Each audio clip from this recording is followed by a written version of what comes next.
Spiritual clinic என்கிற தொடர் செய்திக்கு உங்களை வரவேற்கிறேன். ஸ்பிரிச்சுவல் கிளினிக் என்கிற செய்தியின் மூலமாக நம்முடைய ஆவிக்குரிய ஆரோக்கியம் எப்படி இருக்கிறது, ஆவிக்குரிய ஆரோக்கியம் குறையும் பொழுது என்னென்ன அறிகுறிகளை நாம் பார்க்கிறோம் என்கிற விதமான காரியங்களை நாம் சிந்தித்து கொண்டிருக்கிறோம். கடந்த முறை ஆவிக்குரிய ஆரோக்கியத்திற்கு ஒரு அடையாளமாக நாவை குறித்து நாம் பார்த்தோம். எப்படி சரீர பலவீனங்களை நாவு வெளிக்காட்டுகிறதோ, டாக்டர்ஸ் நாவை பார்த்து சரீரத்தின் பலவீனங்களை எப்படி அடையாளம் கண்டுகொள்கிறார்களோ, அதுபோல நாவை வைத்து ஆவிக்குரிய ஆரோக்கியத்தை நாம் பார்க்கிற சில செய்திகளை நாம் கடந்த முறை பார்த்தோம். இந்த செய்தியிலே நாம் இன்னொரு அறிகுறியை பார்க்க போகிறோம், அடையாளத்தை பார்க்க போகிறோம். ஆவிக்குரிய ஆரோக்கியத்திற்கு இன்னொரு அடையாளம், ஒரு அறிகுறியை நாம் பார்க்க போகிறோம். அது காது, செவி.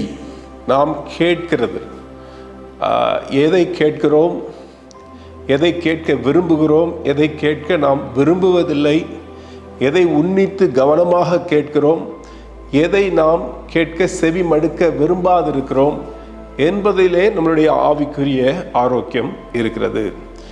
ஒரு வசனத்தை நாம் வாசிக்கலாம். 2 தீமோத்தேயு 4ஆம் அதிகாரம் 2ஆம் வசனத்திலிருந்து நான் வாசிக்கிறேன். சமயம் வாய்த்தாலும் வாய்க்காவிட்டாலும் ஜாக்கிரதையாய் திருவசனத்தை பிரசங்கம் பண்ணு. எல்லா நீடிய சாந்தத்தோடும் உபதேசத்தோடும் கண்டனம் பண்ணி கடிந்து கொண்டு புத்தி சொல்லு. ஏனென்றால் அவர்கள் ஆரோக்கியமான உபதேசத்தை பொறுக்க மனதில்லாமல் செவித்தின உள்ளவர்களாகி தங்கள் சுய இச்சைகளுக்கு ஏற்ற போதகர்களை தங்களுக்கு திரளாக சேர்த்து கொண்டு என்று சொல்லி இங்கு நாம் வாசிக்கிறோம். சத்தியத்துக்கு செவியை விலக்கி கட்டுக்கதைகளுக்கு சாய்ந்து போகும் காலம் வரும். எப்படிப்பட்ட காலம் வரும்? சத்தியம் எனக்கு வேண்டாம், கட்டுக்கதைகள் எனக்கு வேண்டும். ஏதாவது இன்ட்ரெஸ்டிங்காக எனக்கு பேசுங்க, காதுக்கு குளிர்ச்சியாக ஏதாவது பேசுங்க, எனக்கு சத்தியம் வேண்டாம் என்கிற ஒரு காலம் வரும் என்று சொல்லி இங்கு சொல்லப்பட்டிருக்கிறது. ஆங்கிலத்தில் இந்த செவித்தின உள்ளவர்களாகி என்கிற வார்த்தைக்கு இச்சிங் இயர் என்று சொல்லப்பட்டிருக்கிறது. இச்சிங் இயர்னா ஒரு காதில் ஒரு அரிப்பு.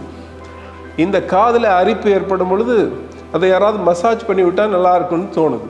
அதான் சொல்லுகிறார்கள், இந்த காதுக்கு மெசேஜ் தேவையில்லை, மசாஜ் தான் வேணும்.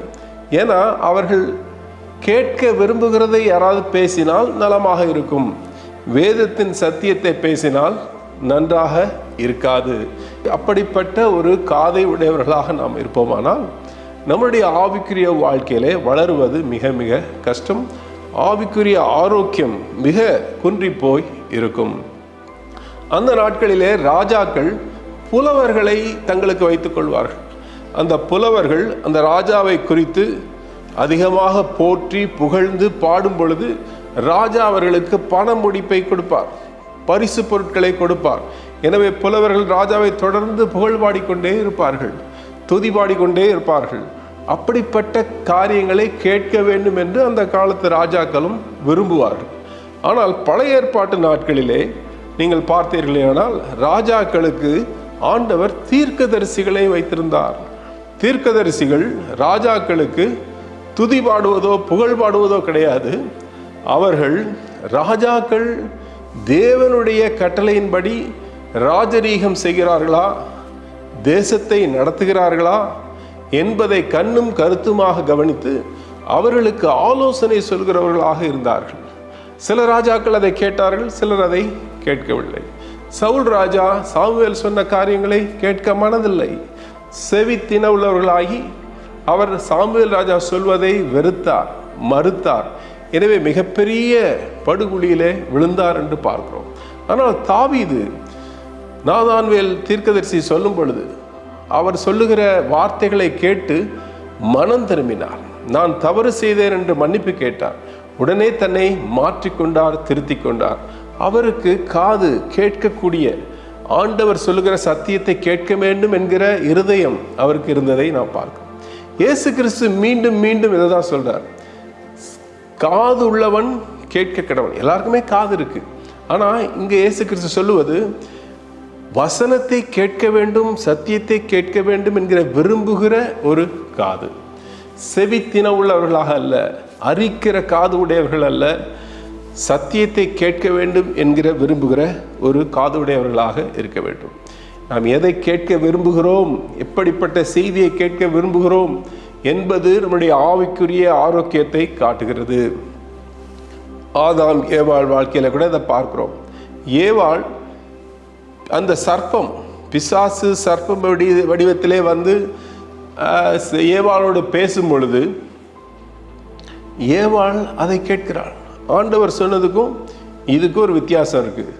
ஆண்டவர் சொன்னது ஒரு விதமாக இருக்குது, இது கொஞ்சம் இன்ட்ரெஸ்டிங்காக இருக்குது, கேட்பதற்கு இனிமையாக இருக்கிறது, நமக்கு எதையோ கொடுக்கறது போல இருக்கிறது, நம்மை மேன்மைப்படுத்துவது போல இருக்கிறது.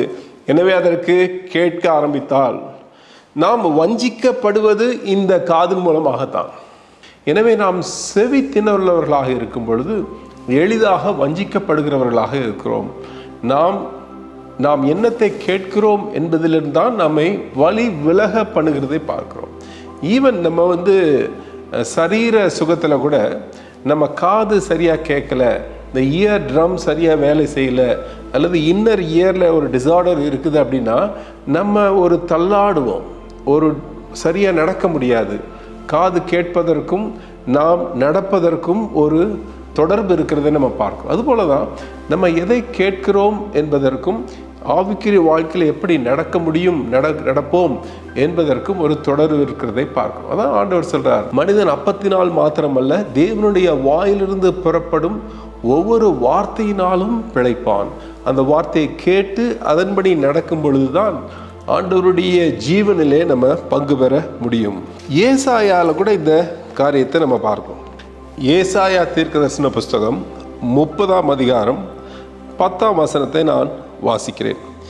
இவர்கள் தரிசனக்காரரை நோக்கி தரிசனம் காண வேண்டாம் என்றும், ஞான திருஷ்டிக்காரரை நோக்கி யதார்த்தமாய் எங்களுக்கு தரிசனம் சொல்லாமல் எங்களுக்கு இதமான சொற்களை உரைத்து மாயமானவைகளை திருஷ்டியுங்கள் என்றும் இப்படி அவங்க சொல்வாங்க. நீ உண்மையை கேட்க விரும்பலை, சத்தியத்தை கேட்க விரும்பலை, யதார்த்தத்தை நாங்கள் கேட்க விரும்பவில்லை, நாங்கள் எங்களுக்கு இதமான சொற்களை சொல்லுவோம். இப்படிப்பட்ட ஒரு காது நமக்கு இருக்கும் பொழுது நமக்கு கரெக்ஷன் இருக்காது, நமக்கு மனம் திரும்புதல் இருக்காது.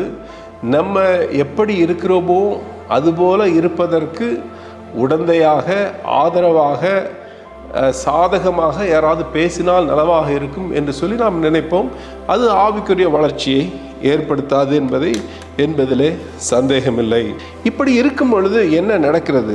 அதே நம்ம வாசித்த 2 தீமோத்தேயு 3ஆம் அதிகாரம் 7ஆம் வசனம், எப்பொழுதும் கற்றாலும் ஒருபோதும் சத்தியத்தை அறிந்து உணராதவர்களாக இருக்கிற அப்படின்னு சொல்லியிருக்கு.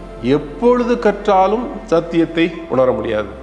நிறைய செய்தி கேட்டுக்கிட்டே இருப்போம், வாட்ஸ்அப்பில் கேட்போம், யூடியூப்பில் கேட்போம், சர்ச்சில் கேட்போம், கேட்டுக்கிட்டே இருப்போம்.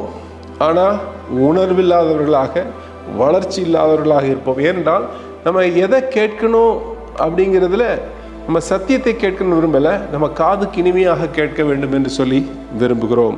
இதற்கு நம்ம என்ன செய்கிறது? நம்ம வாசித்த வசனத்திலே அதற்கு ஒரு ஆலோசனை இருக்கிறது.